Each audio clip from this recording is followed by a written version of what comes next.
Good morning, good morning, good morning.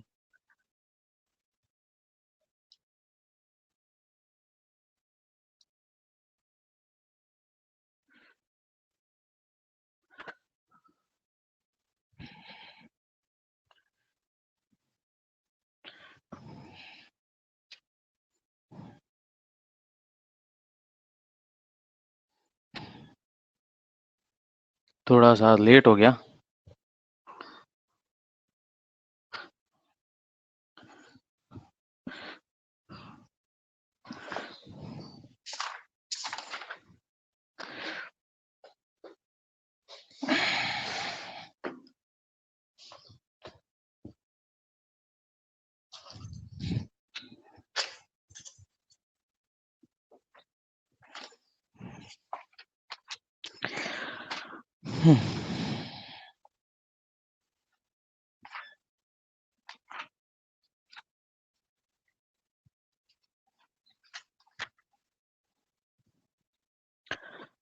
Good morning. चलो start कर दें आज। फ्लैश तो नहीं है? फ्लैश है तो पहले बता देना आप। फ्लैश वगैरह की प्रॉब्लम है तो पहले बता दो। Okay okay okay okay okay.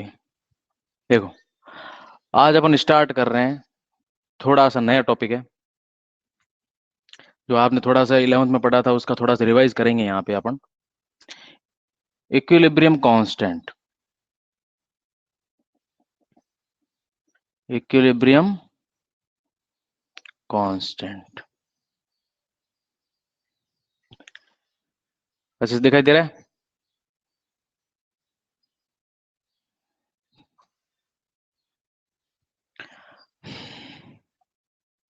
बिल्कुल क्लियर दिखाई दे रहा है?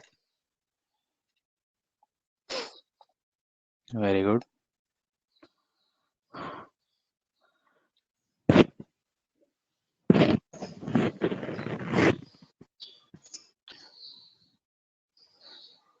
क्लियर नहीं है क्या? सानिया, हाँ, बिल्कुल सही। आपको तो क्लियर दिख रहा है, बाकियों को क्लियर नहीं दिखाई दे रहा है क्या?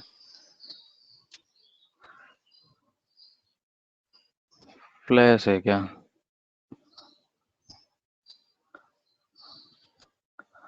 एक मिनट।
कोई मैसेज करो तो।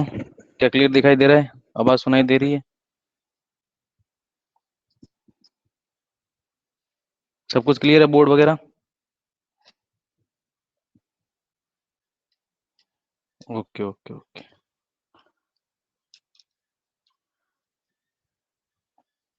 चलो अब स्टार्ट कर देते हैं अपन। थोड़ा पहला दिन है इस रूम में, थोड़ा सा दिक्कत आएगी पहले दिन, कोई बात नहीं। चलो अपन स्टार्ट करते हैं, यहीं से स्टार्ट कर देंगे, ठीक है। यहाँ पे आपके है फर्स्ट टॉपिक है आज, इक्विलिब्रियम कांस्टेंट। अब देखो, इक्विलिब्रियम कांस्टेंट के लिए आपको 11th में थोड़ा सा जाना पड़ेगा। 11th में आपने एक चीज सीखी थी, क्या चीज सीखी थी? एंटी लॉग कैलकुलेट करना, एंटी लॉग कैलकुलेशन। ये इसके लिए थोड़ी सी इंपॉर्टेंट है, आपको एंटी लॉग थोड़े बहुत आना चाहिए, अगर नहीं आता है तो भी हम आपको सिखाएंगे अभी। इक्विलिब्रियम कांस्टेंट स्टार्ट करने से पहले मैं आपको थोड़ा सा एंटी लॉग का ब्रीफली आइडिया देना चाहता हूँ कि आपको अच्छे से बाद में कैलकुलेशन में कोई दिक्कत ना हो। ओके, तो ध्यान देना कि एंटी लॉग कैसे कैलकुलेट करते हैं। लॉग कैलकुलेशन तो आपने कल सीख ली थी, आप उसकी बेस पर आप अच्छे सारे क्वेश्चन को अच्छे से फेस कर सकते हो। एंटी लॉग कैलकुलेशन में आपको थोड़ा सा ध्यान देना है कि एंटी लॉग कैसे करना है। मान लो आपके पास में एक कोई डाटा है जिसमें आपने आपको दे रखा है कि एंटी लॉग कैलकुलेट कीजिए, तो एंटी लॉग किसका कैलकुलेट करना है? जैसे देखो, मैं आपको एक क्वेश्चन देता हूं, कैलकुलेट एंटी लॉग, क्वेश्चन लिखिए, calculate anti log, calculate anti log 3.5 into 10⁴। इसका एंटी लॉग आपको कैलकुलेट करना है। तो इसका एंटी लॉग कैलकुलेट करने के लिए आपको कुछ नहीं करना, इस वैल्यू को थोड़ा सा ध्यान से देखना है और आपका एंटी लॉग कैलकुलेशन हो जाएगा। इस वैल्यू में आप देखो कि दो टाइप की वैल्यू है, एक इंटू से पहले है और एक इंटू से बाद में। इंटू से बाद में जिसको अपने को ज्यादा ध्यान नहीं देना, इंटू से पहले आपके पास में एक वैल्यू है 3.5। इसका मतलब क्या है, इसमें एक वैल्यू है 3 और एक वैल्यू है आपकी 5 पॉइंट, ऐसे बोल सकते हैं 0.5। तो जो 0.5 है, वो जो ये जो वैल्यू है, यानी पॉइंट से बाद में जो भी वैल्यू है, ये कौन से लॉग की वैल्यू है? Log value. किस लॉग की वैल्यू है, वो वैल्यू आपको पुट करनी है, उसके इनटू में ये लिखना है और उसके पावर में ये लिखनी है। ये क्या लिखनी है आपके? उसके पावर में लिखनी है, ठीक है। या अगर इस क्वेश्चन को अगर आप अच्छे से वापस चेंज करना चाहो तो इसको ऐसे लिख सकते हो, 3.5 को इंटू करो 10⁴ से, तो आप इसको ऐसे लिख सकते हो, 35123 40 हो गए 4, ठीक है। मैं इसको ऐसे लिख सकता हूँ, 35,000.00 लिख सकता हूँ ना। अब इस क्वेश्चन को इससे थोड़ा सा को रिलेट करो कि पॉइंट यहाँ पे भी है, पॉइंट के बाद आपके पॉइंट के बाद में जो भी वैल्यू उसको क्या लिखेंगे? 0.00। और पॉइंट के पहले आपके पास में क्या है? 3500। ये 3.00 क्या है? ये आपकी कोई ना कोई लॉग वैल्यू है। ये आपकी क्या है? Log value. आप बताओ कि कौन से लॉग की वैल्यू 0 आती है, उसको पहले लिखना है, यानी कि ये राइट फर्स्ट, और ये क्या लिखना है? Right second. बस इतना सा लिखना है। आप देखो कि जो वैल्यू जो सेकंड साइड के बाद में लिखेंगे, जो भी सेकंड जो वैल्यू अपन यहाँ पे जो लिखेंगे, उसको पावर में लिखना है। उसको किस में लिखना है? पावर में। इसका एक एग्जांपल बताता हूं मैं, इसको कैसे लिखना है। आपके पास में वैल्यू क्या आ जाएगी? 35000000। इसका मतलब क्या है? ये कौन से लॉग की वैल्यू है? Log zero. जीरो वैल्यू किस लॉग की होती है? लॉग 1 की वैल्यू। तो आप ऐसे लिखोगे 1, इसकी जो भी लॉग वैल्यू होगी उसको पहले लिखोगे आप 1 इंटू, ये जो भी वैल्यू है ये पावर में लिखोगे, किसके पावर में? 10 के पावर में। किसके पावर में? 10 के पावर में। तो आप ऐसे लिख सकते हो 10⁵350000। ये आपका एंटी लॉग आ गया। ये आपका एंटी लॉग आ गया। Very good, very good. आप समझे इस क्वेश्चन को? यानी कि जो भी आपके पास में वैल्यू दी हुई, अगर इनटू में कुछ भी वैल्यू दी हुई है तो उसको पैसे पहले मल्टीप्लाई करके आप नॉर्मल वैल्यू में कन्वर्ट कर लीजिए। फिर उसमें जो पॉइंट के बाद में जो भी वैल्यू है वो लॉग की वैल्यू को पहले लिखोगे, राइट फर्स्ट, यानी उस लॉग की वैल्यू को पहले लिखोगे। और पॉइंट से पहले जो भी वैल्यू है वो 10 की पावर में आप लिखोगे सेकंड साइड में, यानी कि ये पहले लॉग की वैल्यू है, यानी कि कौन सी जीरो वैल्यू किस लॉग की होती है, यानी log 1 की वैल्यू क्या होती है, जीरो। अप्रोक्स वैल्यू लेनी है आपको, ज्यादा कैलकुलेशन में कोई अंदर नहीं जाना है। अप्रोक्स वहां की रेंज आप पता लगा लोगे तो अभी आपका काम चल जाएगा। एग्जैक्ट एंटी लॉग की वैल्यू नहीं कैलकुलेट करनी है अपने को। जैसे एक क्वेश्चन देता हूं आपको, ये लिख लिया आपने, तो आपको एक क्वेश्चन और करवाता हूं, फिर आप अच्छे से समझ जाओगे, वापस आप रिकॉल कर लोगे।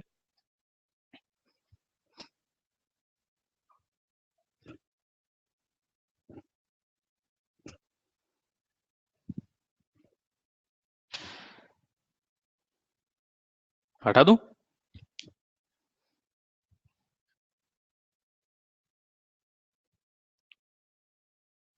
ओके, एक क्वेश्चन आपको देता हूं मैं, आप उस क्वेश्चन को करो आप।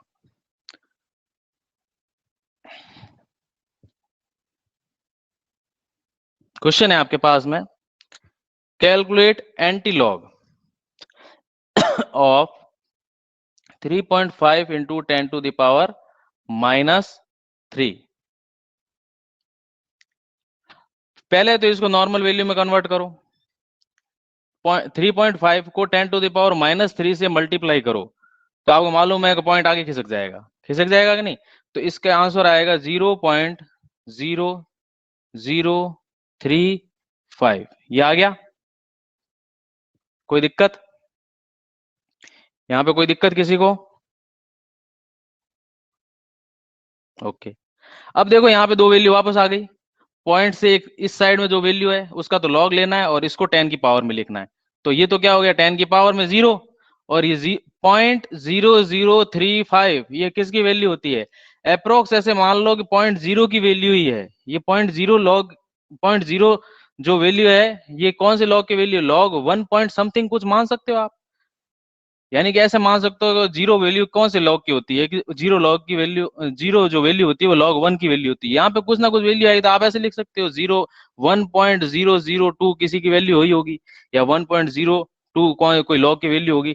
तो इसको पहले फर्स्ट लिखोगे आप क्या लिखोगे, 1.002 इंटू 10 टू दावर 0। ये आपका आंसर आ गया। इसको चाहे लिखो चाहे मत लिखो, इसका आंसर आ जाएगा 1.002 या 1.2। कई बार लोग इसको 1.02 भी लिख देते हैं, अपन 002 लिख देते हैं, ऐसा कोई बड़ी बात नहीं है। सेकंड जो मैं आपको क्वेश्चन देता हूं, ये क्वेश्चन आप करिए। क्वेश्चन है, कैलकुलेट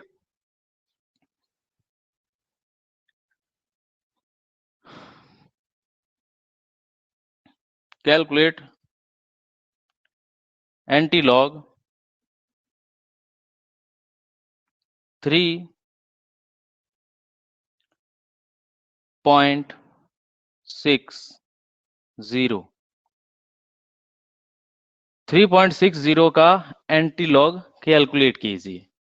बहुत सिंपल है, ज्यादा कोई बड़ी बात नहीं है यहाँ पे।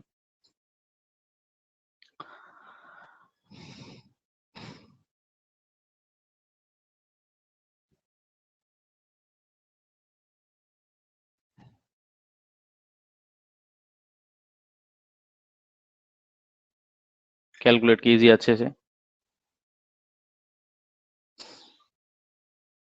आज भी सेम बात है, आज भी सिर्फ 20 स्टूडेंट क्लास ले रहे हैं।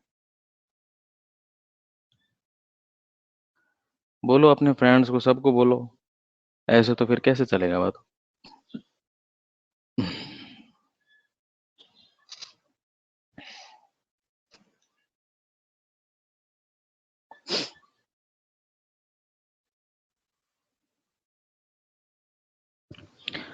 4 into 10 to the power 3। Very good, very good.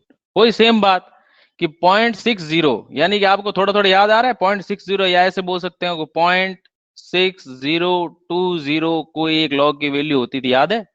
और ये क्या है, 10 की पावर में 3 आ जाएगा। अब इसको पहले लिखना है, इसको बाद में लिखना है। ये कौन से लॉग की वैल्यू है, ये log 4 की वैल्यू है, तो आप इसका आंसर क्या लिखोगे? 4 इंटू 10⁻3। इसको पहले लिख दोगे, इसको इसकी पावर में लिख दोगे, या इसको इंटू में सेकंड साइड में लिख दोगे। Very good, very good. बस इतने से छोटे छोटे आपको एंटी लॉग आने चाहिए। अब आपका मेन क्वेश्चन पढ़ाते सिंपल हैं और क्वेश्चन थोड़ा सा टफ दे देते हैं। क्वेश्चन है and calculate anti log, calculate anti log. किसका एंटी लॉग है? -0.36। अब इधर गड़बड़ हो गई। याद आ रहा है कुछ 11th का? देखो मैं समझा देता हूं आपको। कभी भी आपके पास में कोई अजीब सी वैल्यू आ जाए, अजीब सी वैल्यू का मतलब ये माइनस जैसी कोई भी वैल्यू आ जाए, तो सबसे पहले इसको आपको हो सके तो प्लस में कन्वर्ट कर दो, नहीं हो सके तो कोई बात नहीं। मेन जो आपकी चीज है वो है पॉइंट के बाद में जो भी वैल्यू दी हुई है, उस पॉइंट की वैल्यू का क्या कोई लॉग होता है? अगर नहीं होता है तो उसको आप थोड़ा सा एडजस्ट करो। एडजस्ट मतलब ये 0.36 ऐसा कोई वैल्यू तो बहुत कम होगी। अगर इसी वैल्यू को मैं थोड़ा सा ऐसे चेंज करूं कि इसको -1 प्लस 0.64, इसको ऐसे कर सकता हूं। यानी कि -1 में से प्लस का 0.64 अगर माइनस करूं तो भी ये वैल्यू आएगी। आएगी कि नहीं आएगी? इसको थोड़ा सा एडजस्ट करना है आपको। तो आप इस तरह की वैल्यू को लेके आ जाओ कि जिसमें कोई ना कोई अप्रोक्स वैल्यू आपके पास हो। ये 10⁻−0 ऐसा कुछ लिखेंगे तो ये तो कुछ होता नहीं है ना, इसलिए यहाँ पे कोई ना कोई वैल्यू ऐसे होनी चाहिए, है ना? तो आप अब वो सेम टू सेम चीज आपके पास में दो वैल्यू वैसे ही इसने अलग अलग कर दी, यानी कि पॉइंट के बाद में कोई ना कोई वैल्यू है जिसका आपको लॉग लेना है। ये 0.64 ऐसा कोई, ये लॉग की वैल्यू किसकी होती है? ये देखो, आपको आपको दो तीन ले लॉग की वैल्यू, आपको वैसे तो सारी सारी लॉग की वैल्यू याद होनी चाहिए।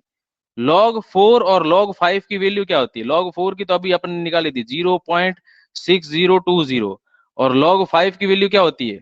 6990, ऐसी कुछ होती है ना। लेकिन ये वैल्यू देखो कहाँ आ रही है, लगभग इन दोनों के बीच में आ रही है। ऐसे कहीं ऐसा लग रहा होगा कि यहाँ पे 60 है, यहाँ पे 69 है, तो इसके बीच में कहीं 64 आ रहा होगा। तो अपन बोल सकते हैं कि कौन से लॉग की वैल्यू है? कि log 4.5 की वैल्यू हो सकती है, अप्रोक्स हो सकती है ना। तो आप इसको log 4.5 की वैल्यू मान सकते हो, और इसको तो आप किस में लिख सकते हो? 10⁻−1। इसको आगे लेके आ जाओ, आंसर क्या हो गया? 4.5 इंटू 10⁻−1। कई बार क्या होता है, इसी इक्वेशन को थोड़ा सा चेंज कर लेते हैं और क्या लोग लिख देते हैं 0.45। एक ही तो बात है, 10⁻−1 को किसी से मल्टीप्लाई करोगे तो ये आंसर आएगा। ये भी आंसर आपका सही है और ये भी आंसर सही है।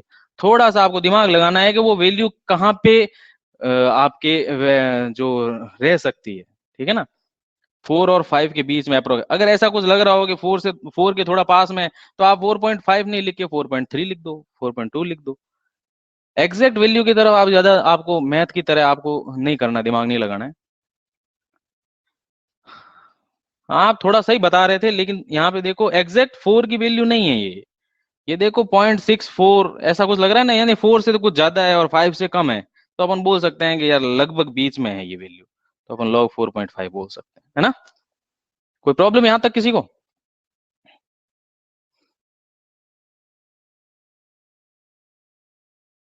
कोई प्रॉब्लम? समझ में आ गया अच्छे से? तो अपन अपना टॉपिक शुरू कर दें। सभी 12th की 11th की चीजें हैं जो मैंने वापस आपको रिवाइज कराई, आप बैठे बैठे खूब सारे एग्जाम्पल लेते रहो और कैलकुलेट करते रहो। अब 11th की चीज है, ज्यादा तो कुछ है नहीं यहाँ पे। जिन लोगों ने 11th में नहीं पढ़ रखा है तो टेंशन मत लो, इतना ही आता है। कोई इतनी चीज की जरूरत है, इतना नॉलेज अगर आपको हो गया तो आपकी कैलकुलेशन हो जाएगी, आप टेंशन मत लो। ओके, चलो अपन अपने टॉपिक की तरफ आ जाते हैं। इक्विलिब्रियम कांस्टेंट हटा दूं ये। बस इस क्वेश्चन में जब भी आप कभी देख रहे हो ना, तो इस टाइप का कोई अजीब सा क्वेश्चन आ जाए तो उसको थोड़ा चेंज करके देखो कि क्या ऐसा कोई आ रहा है कि उसमें कोई एक पॉइंट के बाद में जो वैल्यू आ रही है, क्या वो कोई लॉग की वैल्यू के अपेक्स हो सकती है? और पॉइंट के बाद में कुछ ना कुछ ऐसी अच्छी सी वैल्यू होनी चाहिए। ऐसे थोड़ी ना 10⁻−0 ये क्या होता है, ये तो कुछ होता नहीं है। इसलिए इसको थोड़ा सा आप चेंज करके इस तरह से करो, ठीक है। ठीक है, नेक्स्ट अपन इक्विलिब्रियम कांस्टेंट पढ़ रहे थे। अब यहाँ पे सेम 11th वाला आपके अगर कॉन्सेप्ट क्लियर हो तो इक्विलिब्रियम चैप्टर अपन ने देखा था। इक्विलिब्रियम चैप्टर में क्या देखा था अपन ने कि कोई भी एक रिएक्शन हो रही है, ए प्लस बी कन्वर्ट हो रहा था, इक्विलिब्रियम पर वो एग्जिस्ट करता था और सी प्लस डी का फॉर्मेशन करता था। आपने 11th में पढ़ रखा है इक्विलिब्रियम वाला चैप्टर, है ना। यानी कि कुछ टाइम के बाद में क्या होता था, ये जो प्रोडक्ट हैं इनकी कंसंट्रेशन और रिएक्टेंट है इनकी कंसंट्रेशन ऑलमोस्ट, या ऐसे बोल लो, इक्वल हो जाती थी। तो वहां पे रिएक्शन लगभग क्या हो जाती थी, जीरो हो जाती थी। ऐसे लग रहा है कि प्रोडक्ट कोई बन ही नहीं रहा और रिएक्टेंट कुछ खत्म ही नहीं हो रहा, मतलब ऐसे लग रहा था कि बस सब कुछ आधा आधा हो चुका है, मतलब प्रोडक्ट और रिएक्टेंट की कंसंट्रेशन ऑलमोस्ट सेम हो सकती है। तो यहाँ पे अपन एक केसी की वैल्यू कैलकुलेट करते थे जिसको अपन इक्विलिब्रियम कांस्टेंट बोलते थे। वो इक्विलिब्रियम कांस्टेंट यहाँ पे अपने को अप्लाई करना है इलेक्ट्रोकेमिस्ट्री। सेम टू सेम चीज है, ज्यादा आपको टेंशन लेने की जरूरत नहीं है। तो यहाँ पे अपन केसी क्या लिखते थे, यहाँ पे जब भी अपन केसी लिखते थे इक्विलिब्रियम कांस्टेंट, तो क्या लिखते थे, concentration of products upon concentration of reactants, यही तो लिखते थे। यही तो लिखते थे इक्विलिब्रियम कांस्टेंट जब भी अपन निकालते थे, जब अपन 11th में अपन आयनिक इक्विलिब्रियम या केमिकल इक्विलिब्रियम पढ़ते थे ना। तो वही चीज यहाँ पे अप्लाई करनी। आपने नर्स्ट इक्वेशन देखी थी, नर्स्ट इक्वेशन क्या थी, Nernst equation E cell is equal to E not cell minus 2.303 RT upon NF log concentration of product upon concentration of reactant, concentration of product, ये भी concentration of reactant, याद है, याद है ना। तो अपन इस इक्वेशन के अंदर थोड़ा सा एक मॉडिफिकेशन करते हैं कि जब भी अपन इक्विलिब्रियम की बात करते हैं, क्या बात करते हैं, एट इक्विलिब्रियम। आप मेरे को बात बताओ, इक्विलिब्रियम पर कोई सेल आ गया तो आप मेरे को बात बताओ, एनोड और कैथोड की रिएक्शन का क्या होगा, क्या वो स्पीड से बढ़ेगी घटेगी या कांस्टेंट हो जाएगी या क्या होगा, बताओ आप मेरे को। जब कोई सेल इक्विलिब्रियम एग्जिस्ट कर जाता है तो मेरे को बात बताओ, उस सेल का सेल पोटेंशियल क्या होगा, बढ़ेगा घटेगा कांस्टेंट रहेगा, क्या होगा बताओ, या कुछ भी हो सकता है, बताओ। वेरी गुड, देखो जीरो नहीं बोल सकते, कांस्टेंट हो जाएगा, मतलब मतलब चेंज नहीं होगा, है ना। लेकिन यहाँ पे अपन जीरो का यूज कांस्टेंट को जीरो लेके ही करेंगे, ठीक है ना। अपन को क्यों आइडियली पढ़ना है, तो यहाँ पे अपन जीरो बोल सकते हैं। Very good very good. एक बंदा बोल रहा है बढ़ेगा, अरे बढ़ेगा कैसे, इक्विलिब्रियम हो गया, मैंने अभी थोड़ी देर पहले बताया ना, प्रोडक्ट और रिएक्टेंट की कंसंट्रेशन होती है वो दोनों के दोनों कुछ टाइम के बाद में सेम रह जाती है। तो अपन बोलते हैं concentration of product and upon concentration of reactant दोनों सेम हो जाती है, तो केसी की वैल्यू 1 आ जाती थी, याद है ना। केसी की वैल्यू क्या आ जाती थी, 1 आ जाती थी ना।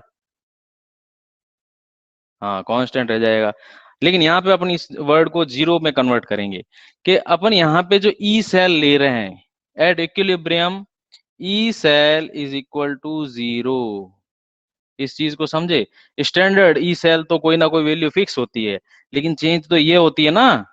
तो इक्विलिब्रियम पर जब भी ई सेल की बात करेंगे तो इक्विलिब्रियम पर ई सेल होगा वो क्या हो जाएगा, तो जीरो। तो इस फॉर्मूले को अपन ऐसे लिख सकते हैं, zero is equal to E not cell minus 2.303 R T upon N F log, KC लिख सकता हूं मैं इसको, concentration of product upon reactant, इसको मैं केसी लिख सकता हूं ना, लिख सकता हूं ना। तो यहाँ पे क्या है, यहाँ पे जो केसी है, केसी क्या है, इक्विलिब्रियम, केसी क्या है आपका, इक्विलिब्रियम कांस्टेंट, ये ध्यान रखना आप। यहाँ पे केसी आपका क्या है, इक्विलिब्रियम कांस्टेंट। तो आप इस क्वेश्चन को थोड़ा सा इस इक्वेशन को आप थोड़ा सा ऐसे लिख सकते हो, E not cell is equal to, ये ई नॉट इधर रहेगा ये इधर आ जाएगा तो प्लस में कन्वर्ट हो जाएगा ना, 2.303 R T upon N F log KC. कर सकते हैं ना? इसको लिख लो आप, फिर मैं आगे करता हूँ। बोर्ड पूरा हो गया है। Very good.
जल्दी लिखो, जल्दी लिखो।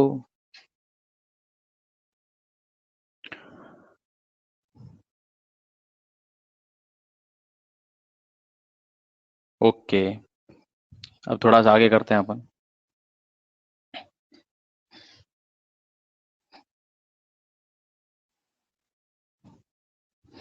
अब जब आपने इसमें लेके आ गए तो मेरे को आप बताओ, इसमें केसी की वैल्यू क्या होगी? What is KC? तो केसी क्या होगा? एन एफ इधर चला जाएगा, E not cell, N F ऊपर चला जाएगा। तो आप क्या लिखोगे इसकी जगह? N F upon 2.303 into 1/log। ऐसे ही करोगे ना?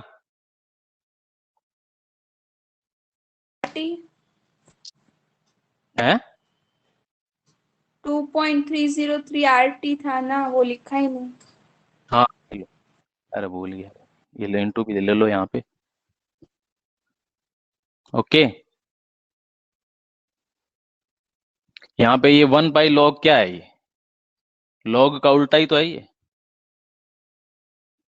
log का उल्टा ही तो है।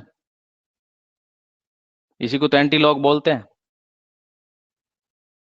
बोलते हैं ना इसी को।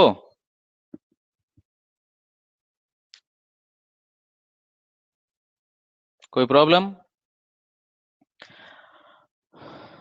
ये फॉर्मूला कब यूज लेना है और कब मॉडिफाई करना है, इसको थोड़ा सा देख लो।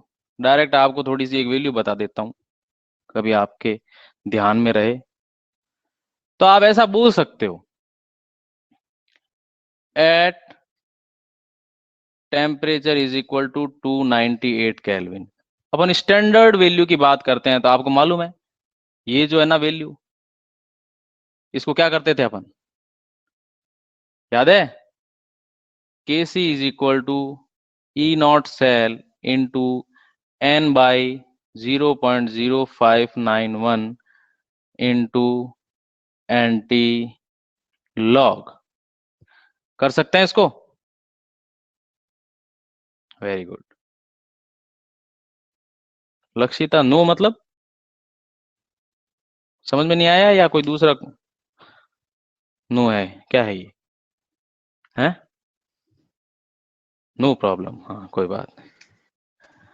और जब एनी अदर टेम्परेचर की बात हो, एनी अदर टेम्परेचर की जब भी बात हो, तो यहाँ पे कोई ना कोई टेम्परेचर आप लिखोगे, तो उस टेम्परेचर की वैल्यू को थोड़ा सा बाहर निकाल देते हैं। तो वहां पे जो अपन केसी लिखेंगे, तो वो केसी क्या होगा? KC is equal to E not cell into N upon, एक वैल्यू है उसको याद रखना आप थोड़ा सा, 1.98 into 10 to the power 4, 1.98 into 10 to the power -4t। ये याद रखना, -4 में टी, क्योंकि यहाँ पे जो भी टेम्परेचर होगा, वो टेम्परेचर की वैल्यू केल्विन में पुट कर देना, और आपका क्या आ जाएगा? यहाँ पे लिख देता हूँ मैं, ठीक है, एंटी लॉग। वहां पे आगे आपको दिखाई नहीं दे, वहां पे एंटी लॉग लिखो, यहाँ पे लिखो। स्क्रीन थोड़ी सी पूरी हो गई थी, इसलिए मैंने एंटी लॉग यहाँ लिख दिया, एक ही बात है। तो जब भी आपका रूम टेम या स्टैंडर्ड वैल्यू का अगर टेम्परेचर आ जाए, तो आप इस फॉर्मूले से केसी कैलकुलेट कर सकते हो। और जब भी other than any other temperature की जब भी बात हो रही हो तो आप इस वैल्यू का यूज करके आप उसमें किसी की वैल्यू को आप क्या कर सकते हो, कैलकुलेट कर सकते हो। कोई दिक्कत? स्टैंडर्ड कंडीशन का जो होता है वो हमेशा 298 केल्विन ही होता है। इसको कई बार लोग डिग्री सेंटीग्रेड में 27 डिग्री सेंटीग्रेड लिख देते हैं, तो वहां पे लोग कंफ्यूज जाते हैं कि यहाँ पे 27 क्यों लिखा है। 27 डिग्री सेंटीग्रेड में लिख रखा है। Okay okay.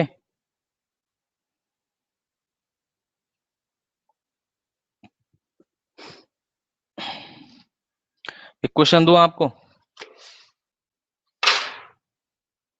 आपको एक क्वेश्चन देते हैं।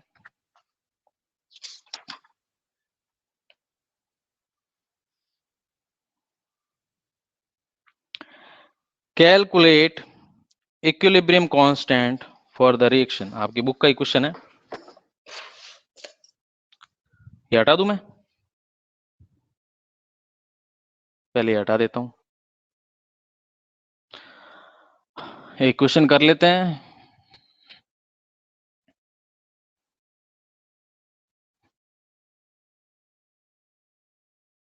क्वेश्चन है आपके लिए, आप ही कैलकुलेट करोगे, मैं नहीं करूंगा। कैलकुलेट इक्विलिब्रियम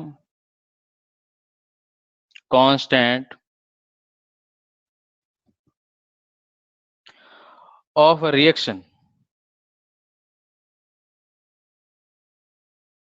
आपके पास में एक रिएक्शन दी हुई है, copper plus 2Ag plus is convert into copper 2 plus plus Ag।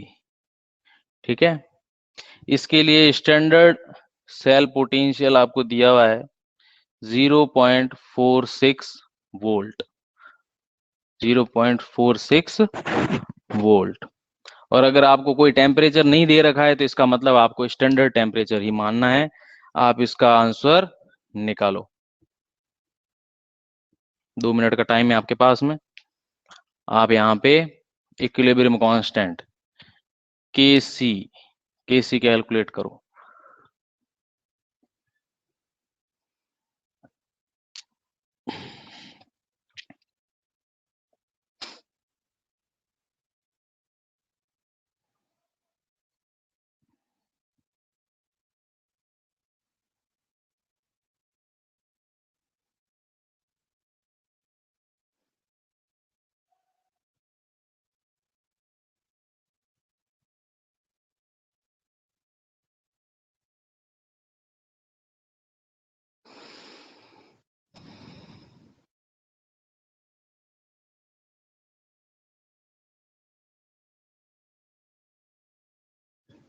जल्दी कैलकुलेट करो आराम से। जल्दी कैलकुलेट करो लेकिन आराम से, गलती मत करो।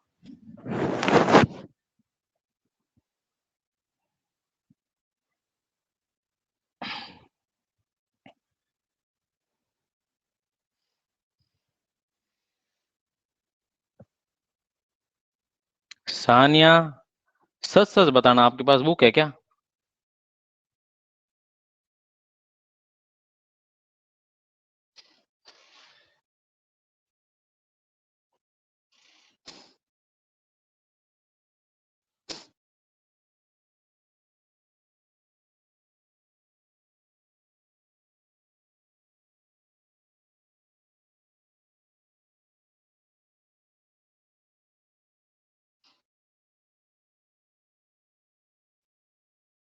चलो ठीक है, ठीक है।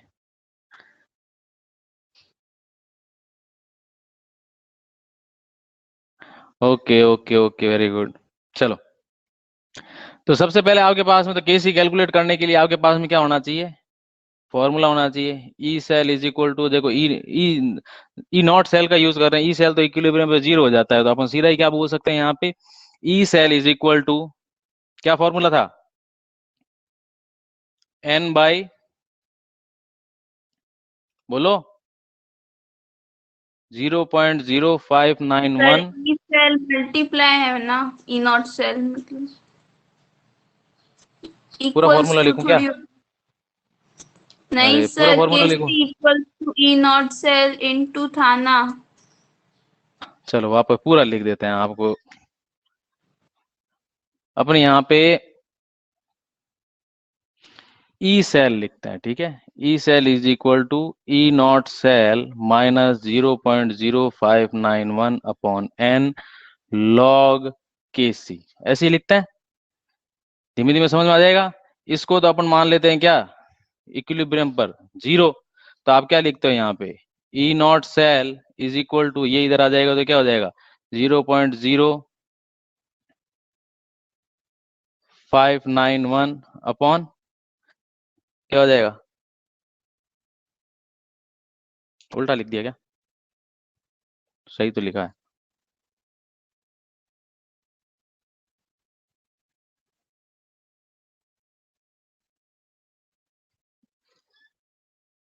सही तो लिखा है।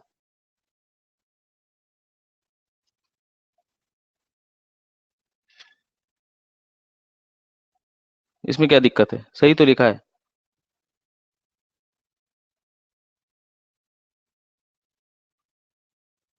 इसमें क्या दिक्कत है?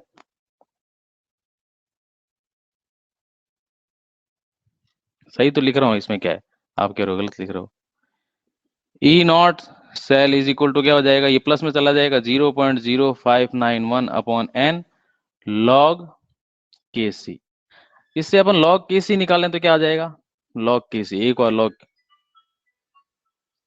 लॉग के सी एक बार निकालें तो, एक मिनट कोई फोन आ रहा है।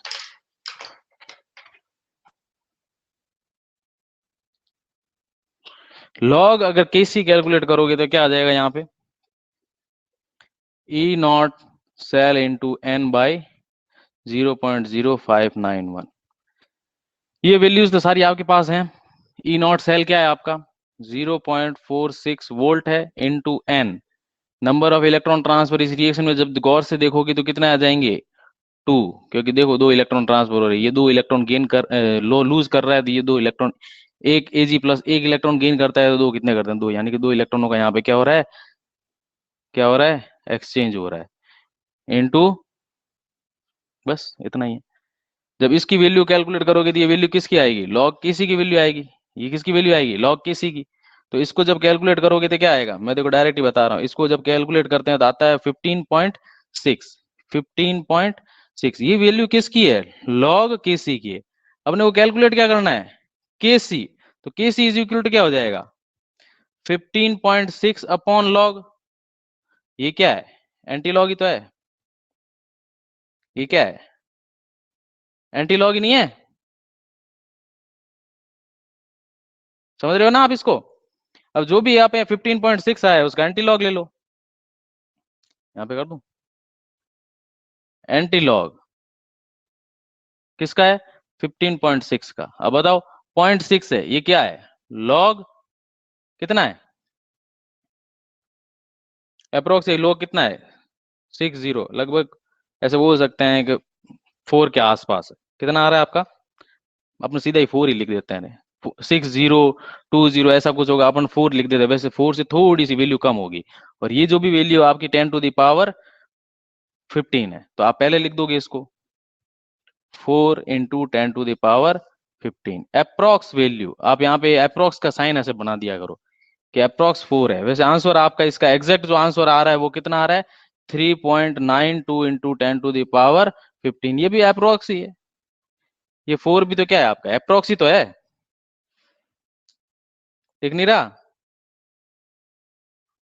समझ गए ना। कैलकुलेशन में कोई दिक्कत आई,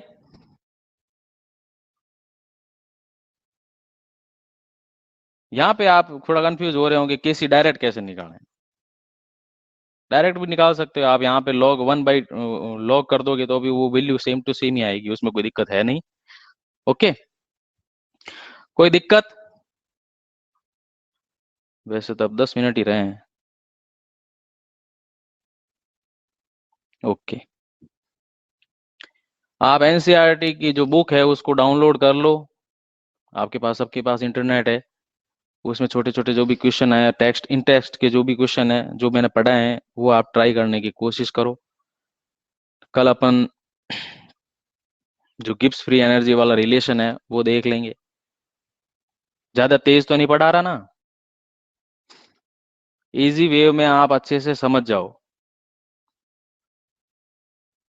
कोमल पुरोहित, मुझे समझ नहीं आया, इसमें क्या समझने जैसा था? ये तो आप 11th में कर चुके हो ना।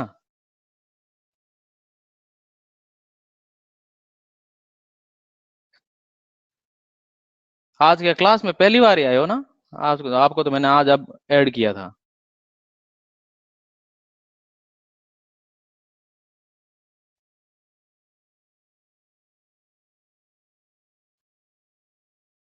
हाँ, कोमल, देखो अब आप सारी क्लास लिए, सारी क्लास ली है तो अभी समझ में नहीं आया। देखो आपको ये चीज तो मालूम समझ में आ गई ना, तो ये तो आपका नॉन इक्वेशन है, सीधी सीधी कोई चीज ही नहीं है। यहाँ पे प्रोडक्ट अपॉन रिएक्टेंट की जो कंसंट्रेशन थी उसको अपन केसी से रिप्लेस कर रहे हैं और कुछ नहीं कर रहे।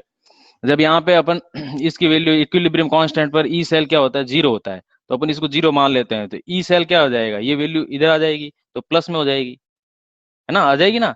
यहाँ पे नंबर ऑफ इलेक्ट्रॉन है, नंबर ऑफ इस जब फॉर्मूले को थोड़ा सा मॉडिफाई करेंगे, अपने को निकालना है क्या है, वैल्यू केसी की निकालनी है।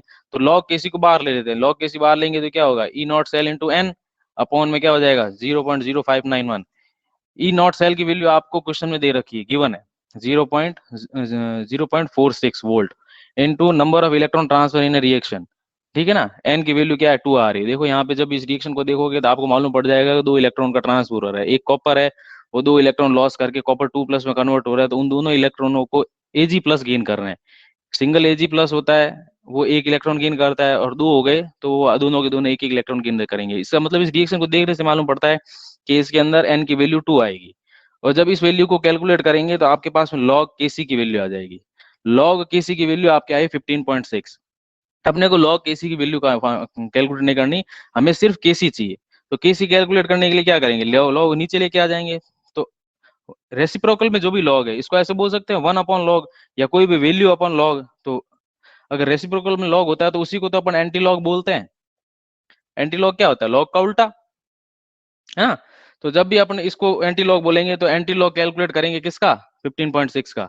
तो 15.6 में जो भी मैंने बताया था कि पॉइंट के आगे जो भी वैल्यू है वो कौन से लॉग की वैल्यू है, वो अपने को अप्रोक्स निकालनी है। वैसे तो log 4 की वैल्यू कितनी होती है, log 4 की जो एग्जैक्ट वैल्यू होती है वो होती है 0.6020। लेकिन ये 0.60000 ऐसे मान लो कि log 4 से थोड़ी सी कम होगी, लेकिन अपन log 4 मान लेते हैं। ठीक है, log 4 और ये जो पॉइंट से पहले की जो भी वैल्यू होती है उसको 10 की पावर में लिखते हैं। सबसे पहले log वाली वैल्यू को आगे लिखा जाता है, यानी कि ये 0.6 कौन से log की वैल्यू है ना। 0.6 कौन से log की वैल्यू, log 4 की वैल्यू, तो 4 को पहले लिखोगे, और जो भी पॉइंट से पहले जो भी चीज है उसको 10 की पावर में इंटू में लिख दोगे। ये आपका आंसर हो गया। और याद रखना कभी भी ये आंसर ऐसे लिखो तो आगे ऐसे अप्रोक्स का साइन लगा दिया करो, क्योंकि ये एग्जैक्ट आंसर नहीं होते। ये कभी कभी एग्जैक्ट निकल जाते हैं, उससे कोई बड़ी बात नहीं है। आप अप्रोक्स का साइन लिख दो। वैसे इस क्वेश्चन का जो एग्जैक्ट आंसर था वो क्या था, 3.92 इंटू 10⁻15। ये भी लगभग 4 के आसपास की वैल्यू ही है, इसलिए अपन यहाँ पे अप्रोक्स का साइन लगा देते हैं। ये भी आंसर लिखोगे तो कोई गलत नहीं करेगा आपके, और ये एग्जैक्ट तो आंसर है ही। एग्जैक्ट आंसर के चक्कर में टाइम खराब मत करना आप, है ना। हाँ, कोई बात नहीं, कोई बात नहीं। अब तो कोई बच्चा ऐसे कभी मत कहना कि सर समझ में नहीं आ रहा क्योंकि मैं पहली बार आया हूँ। पुरानी क्लासें पढ़ी है आपकी रिकॉर्डेड में, देखते रहो, है ना।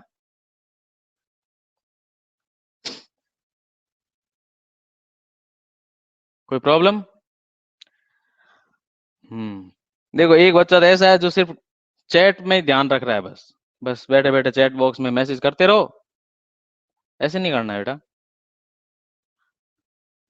थक गए क्या, चलो have a nice day, next class लो आप। Okay, Have a nice day. हाँ have a nice day. Okay.